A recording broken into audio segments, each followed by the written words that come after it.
네, 다양한 국제 뉴스를 깊이 있게 전해드리는 시간. 월드 앤 이슈 오늘은 조윤주 외신캐스터와 함께하겠습니다. 네, 안녕하십니까? 안녕하세요. 네, 안녕하세요. 예, 그린란드를 차지하려는 트럼프의 욕심에 대해서 네. 푸틴 러시아 대통령이 잠깐 껴들은 것 같아요. 뭐라고 말했냐면 우리 돈으로 약 1조 4,700억 원이면 네. 덴마크령 그린란드를 구입할 수도 있을 거야 이렇게 말했네요. 이거 거의 네. 뭐 도둑놈식법 아닌가 싶은데요. 근데 이제 이게 약간 이제 역사적으로 문제가 예. 있었는데 왜냐하면은 러시아가 예전에 알래스카를 미국에 팔았습니다. 그렇죠. 되게 싸게 팔았잖아요. 720만 달러. 네. 근데 그거를 이제 감안해가지고 그때 가격이지만 이제 이거 인플레이션 다 감안하게 되면은 이게 한 1억 5,800만 달러 정도 된다고 합니다. 예. 그런데 그린란드가 알래스카보다 더 크다고 합니다. 네. 그래서 그 면적을 감안하면 어, 2억에서 10억 달러 정도면 그린란드 살 수 있을 거예요. 그때 팔았던 금액과 비교했을 때 네, 약간 예. 비꼬듯이 그렇게 어. 말을 한 건데요. 뿐만 아니라 덴마크가 버진 아일랜드를 미국에 판 적이 있습니다. 네. 근데 그때 이제 조건이 덴마크가 버진 아일랜드를 미국에 파는 조건으로 미국은 덴마크가 그린란드 전체에 대해서 주권 행사가 돼서 말하지 않겠다. 예. 이렇게 됐거든요. 그러니까 과거에 그런 역사가 있는데 그런 판매했던 역사를 얘기를 하면서 금액을 말한 건데요. 결국은 푸틴이 이렇게 말하는 이유는 첫 번째, 지금 그린란드 사태를 둘러싸고 서방 진영이 갈라지고 있습니다. 네. 근데 그거를 좀 지켜보는 상황이고 예. 두 번째는 러시아가 우크라이나 전쟁하면서 말했던 것이 사실 서방 국가도 굉장히 공격을 많이 하지 않았습니까? 그런데 러시아가 이렇게 하는 것도 어느 정도 정당성이 있는 것 아니냐 이런 식으로 논리를 가져가면서 사고 싶으면 이 정도 가격이면 될 테니까 한번 사봐라 이렇게 말을 하는 거거든요. 결국은 우크라이나 전쟁에 대해서 어떤 합리성을 그러니까 정당성을 가져가는 의미에서 사면 살 수도 있다 이렇게 얘기를 하는 겁니다. 땅도 차지할 수도 있고 이렇게. 네, 그러니까요. 우리는 이제 군사적으로 가지고 하지만 예. 우리도 이걸 차지하는 이유가 있다. 그러면 트럼프 대통령 당신도 그린란드를 사고 싶다면 돈으로 사면 되겠네? 라고 약간 비꼰 듯한 뉘앙스가 들어가 있는 거죠. 예. 자, 트럼프 대통령이 다보스 네. 포럼에서 보면 나토 사무총장과 뭐 합의의 틀이 마련됐다. 그린란드 협상과 관련해서 이렇게 말했는데 또 덴마크에서는 무슨 소리야? 그런 얘기가 나온 적이 없어요. 또 말이 또 달라지네요. 네, 맞습니다. 트럼프 대통령이 뭔가 협상을 할 때 늘 말하는 것이 예. 먼저 한 수 나가서 예. 먼저 얘기하는 거죠. 그러면 상대방이 반응이 나오면 그걸 보고 이제 그다음 전략을 짜는 것으로 그런가 보이는데 봐요. 예. 일단 결론은 나토 사무총장과 트럼프 대통령이 만나서 얘기한 건 맞습니다. 네. 그런데 이제 그게 이제 그린란드 문제이긴 한데 세부 사항에 대해서 양측 간에 이견이 있는 것 같습니다. 그래서 트럼프 대통령은 나토 사무총장과 만나서 그린란드의 그 미래 협상에 대해서 뭔가 프레임워크, 틀을 마련했다. 그리고 예. 양측이 이 부분에 대해서 합의했다라고 말했는데요. 하지만 프레데릭센 덴마크 총리는 합의했다고 들은 적이 없다. 그런 사실이 없다라면서 예. 트럼프 대통령과 완전 다른 얘기를 하고 있습니다.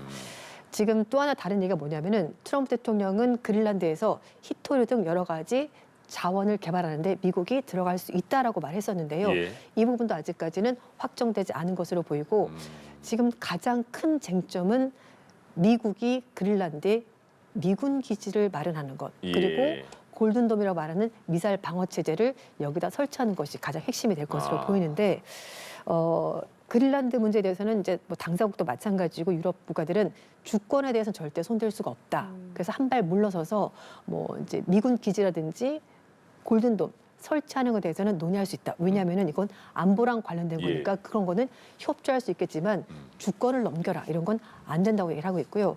하지만 트럼프 대통령은 소유를 포함해서 모든 것에 대해서 이야기를 나눴고 앞으로도 이야기를 할 것이다라고 말했습니다. 예.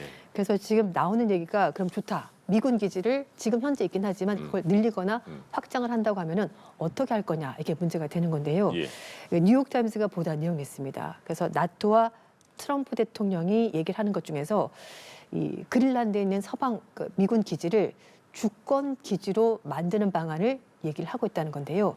주권 뭐요? 기지라고 예. 말하는 것은 그 기지 안은 해당 국가의 주권이 미치는 것이 아니라 이 기지를 설치한 나라, 미국의 주권이 이제 가동이 되는 겁니다. 예. 그러니까 그 미군 기지 안은 미국 땅이 되는 예, 거죠. 예. 그러면은 미국이 거기서 마음대로 할 수 있기 때문에 이런 부분을 트럼프가 원하는 것이고 어떻게 보면은 그린란드 전체를 가져가지 않더라도 예. 트럼프가 원하는 지역을 주권을 만약에 준다면은 그렇죠. 기지를 그쪽에 만들 수 네, 있으니까. 맞아요. 이제 그런 식의 생각을 하는 것 같은데 사실 선례가 있습니다.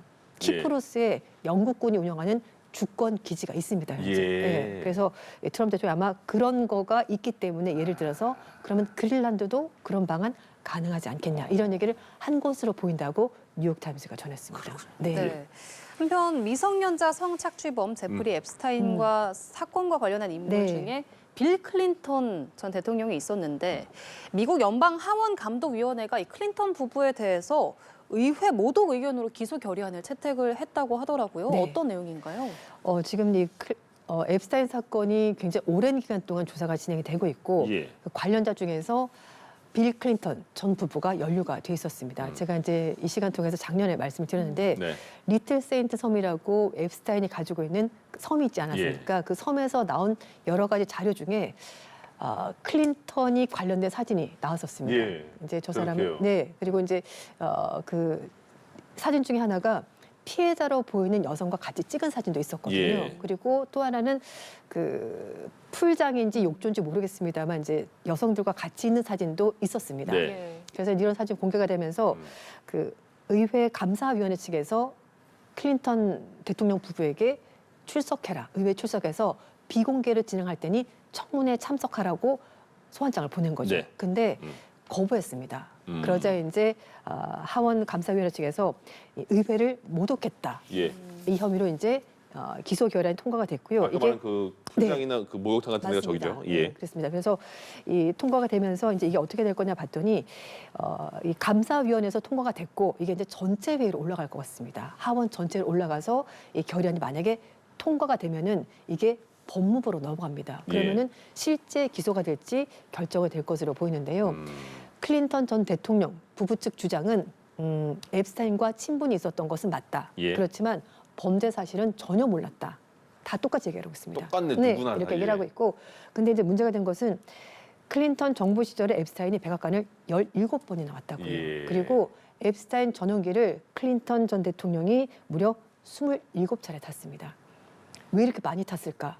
근데 클린턴 전 대통령 얘기로는 자신이 클린턴 재단을 운영하고 있었고 그래서 재단일 때문에 공적인 일로 비행기를 탄 거다. 이렇게 해명을 하고 있는데 좀 궁색한 변명이었고요. 예. 그 와중에 저 사진까지 공개가 되면서 의회 측에서 나와서 직접 해명해라라고 했는데 예. 클린턴 대통령 부부 측에서 거부하면서 이게 기소 결의안까지 통과가 된 겁니다. 근데 사실 법무부가 전직 대통령을 진짜 기소할지는 좀 지켜봐야 될 그러네요. 것 같습니다. 예, 예. 그리고 일본 도쿄전력이 2011년 후쿠시마 원전 사고가 난 해인데요. 그 이후에 14년이 지난 지금 상황인데 네. 14년 만에 원전을 재가동을 했는데 바로 또 멈췄다고 하네요. 왜 그런 네. 거예요? 가시와자키 가리와 원전 발전소가 경보를 울리면서 작동이 멈췄습니다. 경고음을 울리고. 네, 예. 그래서 이제 뭐 제어봉을 뽑는 과정에서 문제가 생겨서 경보음이 울렸고요. 다시 설치를 해봤지만 되지 않아서 일단은 중단이 됐고 원인을 네. 파악하고 있습니다. 음. 근데 문제는 예. 이 원전을 도쿄 전력에 다시 재가동한 것이 문제가 되는 건데 후쿠시마 원전 사고 냈던 그 회사가 바로 예. 도쿄 전력입니다. 어.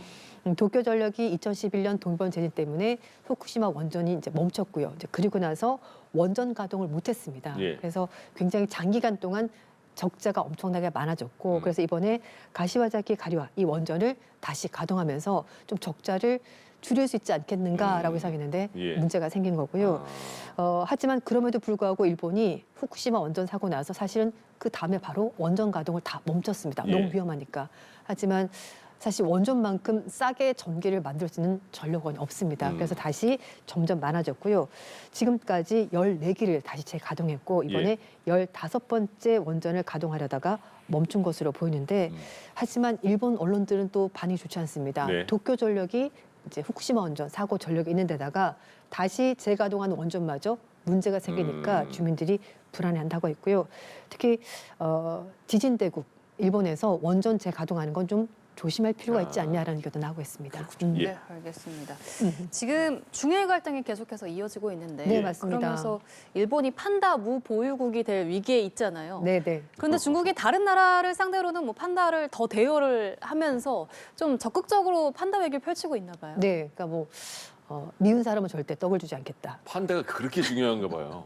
일단 그 원래 중국에서만 살지 않습니까? 예. 그래서 정말 소중한 동물인데 그걸 자기가 좋아하는 예. 소위 말해 우방국직에는 대여를 해주는 예. 거죠. 15년 정도 대여를 해주고 그리고 이제 새끼가 태어나면 다시 또 중국으로 가져갑니다. 그러니까 이게 판다라는 네. 그 생명체를 대여해 준다는 표현이 좀 이상하더라고요. 이상하긴 예. 하죠. 근데 그만큼 중국은 그게 우호의 상징이다라고 네. 말하는 건데요. 말씀하신 것처럼 일본은 이제 판다가 54년 만에 단 없어요. 한 마리도 없을 것 같습니다. 27일 날 이제 남아있던 판다가 중국으로 돌아가게 아유. 되는데요. 보통 네. 이게 이제 기간을 정해두고 판다를 빌려주기 때문에 네. 기간이 끝나고 나면은 또 다른 판다를 다시 빌려줍니다. 예. 근데 중국은 이번에 하지 않겠다라고 말하고 있고 판다가 총 보고 싶으면 예. 중국에 와서 봐라. 이제 와서 봐라. 어. 이렇게 말을 하는 상황인데 반면에 독일과 프랑스에는 판다를 추가로 대여해주겠다고 밝혔는데요. 특히 이제 독일 같은 경우는 독일 총리가 이제 다음 달에 중국을 갑니다. 네. 거기에 맞춰가지고 또 판다를 대여해준다고 하니까 추가로 그만큼 우호의 상징으로 중국을 예. 생각을 하는 것이고요. 프랑스도 마찬가지입니다. 작년 12월 달에 마크롱 대통령이 중국 방문한 계기로 해서 중국이 프랑스에게는 2027년에 판다를 추가로 더 대여해주겠다라고 예. 밝혔습니다. 그러니까 그 너무 싫은 티가 난 사람한테는 티나게 넌 안 줘. 그리고 바로 옆에 아는 친구한테 너는 줄게 이렇게 막 이렇게 하는 그런 느낌도 있네요. 맞습니다. 약 올리는 듯하게. 좀 치사해 보긴 하죠. 예. 네. 미국 부자들 상위 1% 부자들이 네. 하위 90%의 자산을 모두 합친 것과 맞먹는다면서요? 네. 상위 1%의 그 그렇습니다. 재산 다 합친 네. 게. 아, 어마어마하네요. 1대 90입니다. 그러니까요. 간단히 말해서. 아. 그래서 요즘 우리 K자형 경계, 예, 경제 이런 걸 많이 예. 만드는데요. 그러니까 이제 처음에는 격차가 크지 않았는데 네. 시간이 지나면서 점점 격차가 벌어지는 건데 그 돈이 많은 사람은 더 많아지고 예. 돈이 없는 사람은 더 없어지고 아유, 이렇게 되는 상황이 된 건데요. 사실 미국은 뭐 자본주의의 가장 네. 핵심이고 그러다 보니까 물론 빈부격차가 심하긴 합니다만 최근 들어서 이게 점점 심해지면서 상위 1% 자산이 하위 90% 자산을 다 합친 것과 똑같은 상황이 된 건데요. 예. 특히 이렇게 부의 불평등이 커지게 된 이유가 있습니다. 네. 작년에 증시가 좋았습니다. 아, 물론 그래요? 우리나라 증시가 훨씬 더 예. 좋았습니다. 우리 5천 넘었어요. 네, 우리나라가 작년 한 해 동안 예. 증시가 76% 올랐습니다. 아. 미국은 16% 올랐거든요. 예. 근데 문제는 증시가 이렇게 오르는데 주식을 많이 가지고 있는 사람들이 부자가 더 많았다는 거죠. 예. 중산층은 집 한 채밖에 없고 그리고 저소득층은 집도 없고 빚이 많고 예. 그러니까 주식 시장이 올라도 자산이 늘어날 가능성이 없는 거죠. 그렇다 보니까 점점 격차가 벌어지고 있고요. 또 하나 네. 소득도 차이가 있었습니다. 그 고소득 가구는요 임금 상승률이 작년에 3% 정도 됐었고요. 예. 중산층은 1.5%, 아. 저소득층은 1.1%였습니다. 작년에 미국 물가가 2% 후반대였으니까 그래도 이제 상류층은 물가 상승보다는 조금 더 많이 벌었다고 치면 예. 되는데 중산층과 저소득층은 물가 상승률보다 안 되는 거죠. 상승률이. 그러니까 명목상으로는 그 월급이 올랐지만 예. 실제로 돈을 쓰면 예전보다 돈을 못 쓰게 되는 마이너스 겁니다. 그죠. 예. 그렇게 되는 겁니다. 그래서 아. 결국 이제 이런 식으로 벌어지게 되고 네. 사실 이건 미국만의 문제는 아니고 예. 전 세계적으로 이런 문제가 나타나고 있습니다. 예, 예. 네. 예, 알겠습니다. 마지막 이슈는 홍콩으로 가보겠습니다. 네. 최근 홍콩에서 열린 마라톤 대회장의 영상을 저희가 준비해봤는데요. 함께 보시죠. 네, 지금 저기 빨간 동그라미 안에 저기 남성이 보이시죠? 예. 맞아요. 배낭을 메고 달리고 있는데 앞에 보면 아이가 맞아요. 같이 있습니다. 이게 남성이 달리면서 아이 머리가 좀 흔들리는 것 같이 보여서 상당히 위험해 보이는데 네. 이 상태로 2시간 20분이나 달렸다고 해요. 네. 근데 이제 저게 2시간 20분 굉장히 긴 시간도 문제고요. 이제 예. 두 번째는 보시다시피 옆에 사람들에 비해서 속도가 좀 그렇게 빠르진 느려요. 않습니다. 네. 그렇긴 합니다만 그래도 보신 것처럼 아이가 계속 흔들리거든요. 맞아요. 예. 특히 아기 때는 머리가 정말 중요합니다. 그렇죠. 머리 계속 받치잖아요. 네, 이렇게. 네, 흔들리면 안 먹을 되는데 때도. 저런 말도 안 되는 일을 벌여가지고 저 사람이 뭐지? 쫓겨나긴 했습니다. 그래서 앞으로 마라톤 대회도 절대 나갈 수가 없다고 하는데 예. 왜 그랬는지 설명하지 않았습니다. 아, 근데 그래요? 네, 대회 측가 저기가 홍콩인데요. 홍콩에 있었던 그 마라톤 대회에서 저 사람이 참관을 해서 실제로 저렇게 달리기를 하게 된 건데 사람들이 얘기를 하는 것이 너무 위험하다. 혹시라도 그러게. 넘어지면 네. 애기는 아, 어떻게 되는 그렇지. 거냐라는 얘기를 하고 있는데 근데 또 다른 그 네티즌들 얘기를 하는 것이 대회 측에서 뭐 했냐? 왜냐하면 출발선에 사람들 다 서지 않습니까? 그러네요. 그러면 볼 수가 있는데 예. 그때 안 거르고 저렇게 SNS에 영상이 올라오고 나서야 저 사람을 제지했다고 하거든요. 그래서 문제다라고 얘기를 하고 있습니다. 저거는 진짜 아이를 아끼는 느낌이 전혀 안 드네요. 네, 그러니까 예. 너무 부주의한 행동이고요. 요즘 예. 사실 마라톤이 워낙 유행해가지고 우리나라도 대회가 굉장히 많긴 하거든요. 예. 근데 저렇게 해서까지 마라톤을 나가는 것은 마라톤 취지에도 맞지가 않고 예. 좀 문제가 있는 것 같습니다. 좀 달리십니까? 달리고 싶어 합니다. 알겠습니다. 일단은 걷고 있습니다. 네, 알겠습니다. 알겠습니다. 너무 네. 개인의 성취감만을 위한 행위가 네. 아니었나 싶은 맞습니다. 생각이 듭니다. 음. 월드니쇼 오늘 조윤주 외신캐스터와 함께 이야기 나눠봤습니다. 오늘 말씀 고맙습니다. 고맙습니다. 네, 감사합니다.